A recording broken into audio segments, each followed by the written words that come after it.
તો વડોદરા ડભોઈના ડંગીવાડામાં નદીના પાણી ફરી વળ્યા છે। જળબંબાકાર જેવી પરિસ્થિતિ જોવા મળી છે। ઢાઢર નદીના પાણી ડંગીવાડામાં ફરી વળ્યા છે। મુખ્ય માર્ગ ઉપર પાણી ફરતા જનજીવન પ્રભાવિત થયું। દેવ ડેમમાંથી પાણી છોડાતા ઢાઢર નદીમાં આવક થઈ છે પાણીની।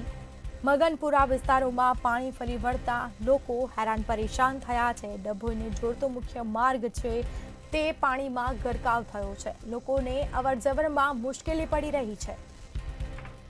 તો એક તરફ વરસાદી માહોલ જામ્યો છે। સતત વરસાદને પગલે નદી નાળા છલકાયા છે। નદીઓમાં નવા નીરની આવક થઈ છે અને નદીઓના પાણી છે તે ફરી વળતા લોકો હેરાન પરેશાન થયા।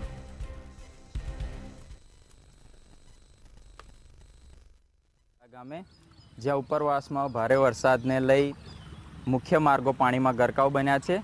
મુખ્ય માર્ગો પાણીમાં ગરકાવ થવાથી આજુબાજુના ગામોને જોડતા રોડ રસ્તાઓ તમામ પાણીમાં ગરકાવ થયા છે।